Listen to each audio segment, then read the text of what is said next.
नाज़रीन तव्हांखे ॿुधाईंदा हलूं त हैदराबाद में थी गुज़रियल माल जी कामयाब नुमाइश ते deputy director live stock doctor Hakim Ali जलबाणी जूं सबको न्यूज़ सां ॻाल्हियूं। अचो त ॾेखारियूं अव्हांखे यूसुफ दर्स जी हिन रिपोर्ट में। औज़ुबिल्लाहिमिनश्शैतानिर्रजीम बिस्मिल्लाहिर्रहमानिर्रहीम। Doctor Hakim Ali Jalbani deputy director livestock animal husbandry Mirpurkhas and press secretary of Pakistan veterinary medical association Sindh zone. जीअं त मां पंहिंजे मिनिस्टर साहब सईं अब्दुल बारी खान पितावी साहब, सेक्रेटरी एजाज़ हुसैन महेसर साहब, DG मुज़फ़र अली विघो साहब, DG नज़ीर अहमद कल्होड़ो साहब, डायरेक्टर राना एहतिशामुल हक़ साहब ऐं ॿिया जेके बि असांजा डॉक्टर्स आहिनि, deputy directors, clerks, stock assistant, जेके बि आहिनि सभिनी खे मुबारकबाद पेश कयां थो। सिंध वासियुनि जो नालो रोशन थी वियो, उन्हनि इनामात हासिलु कया ऐं ॾाढो एप्रिशिएट कयऊं, ॾाढो उनखे खिराज तहसीन पेश कयूं असांजे मिनिस्टर साहब खे, सेक्रेटरी साहब खे, DG साहब खे, डायरेक्टर साहब खे, डिप्टी डायरेक्टर्स खे, डॉक्टर्स खे, स्टॉक असिस्टेंट, क्लर्क्स, ॿिया जेके बि कमु कंदड़ हुआ उन सभिनी खे ॾाढो उन एप्रिशिएट कयो।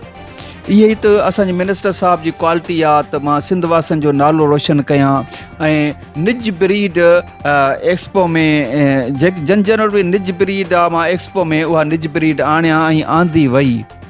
यकीन कयो त भाग्या एतिरो त ख़ुशि था थियनि जो चवनि था त अहिड़ा एक्सपो जॾहिं बि लॻा त हाणे डिप्टियुनि जी या डायरेक्टर जी या सिलेक्शन टीमुनि जी अचण जी असांखे ज़रूरत ई न पवंदी, असां ख़ुदि पंहिंजा लाइव स्टॉक खणी वेंदासूं।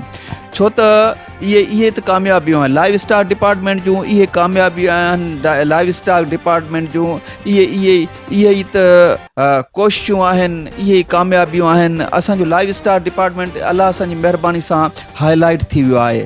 असांजो लाइव स्टॉक डिपार्टमेंट जी बाक़ाइदा हींअर नेकी हले पई त लाइव स्टॉक डिपार्टमेंट ॾाढो कमु करे थो ऐं वाक़ई सुठो कमु करे थो, छो त मईशत जो दारोमदार लाइव स्टॉक एंड एग्रीकल्चर ते हूंदो आहे। जेकॾहिं लाइव स्टॉक तव्हांजो ताज़ो ऐं तवाना आहे, लाइव स्टॉक जेके तव्हांजो ताक़तवर आहे, लाइव स्टॉक जेके तव्हांजो तंदुरुस्त ऐं तवाना आहे, तव्हां तरक़ी कंदा ऐं अलाह असांजी महिरबानी सां लाइव स्टॉक डिपार्टमेंट तरक़ी करे पियो।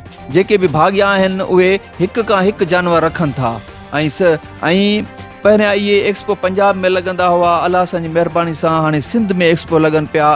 पूरे पाकिस्तान जा माण्हू हिते एक्सपो ॾिसण लाइ अचनि पिया, पूरे पाकिस्तान जो लाइव स्टॉक अचे पियो। इहो सॼो क्रेडिट असांजे ऑनरेबल साईं मिनिस्टर साईं अब्दुल बारी खान पितावी साहब जन न वञे थो ऐं इंशा अल्लाह ताला इहे एक्सपो हर साल लॻंदा रहंदा ऐं पब्लिक ख़ुशियूं मल्हाईंदी ऐं पब्लिक आवाम ॾाढो ख़ुशि थींदा ऐं लाइव स्टॉक डिपार्टमेंट इंशा अल्लाह ताला ॾींहुं ब ॾींहुं बहितर थींदो ऐं तरक़ी कंदो वेंदो ऐं तरक़ी करे पियो। महिरबानी।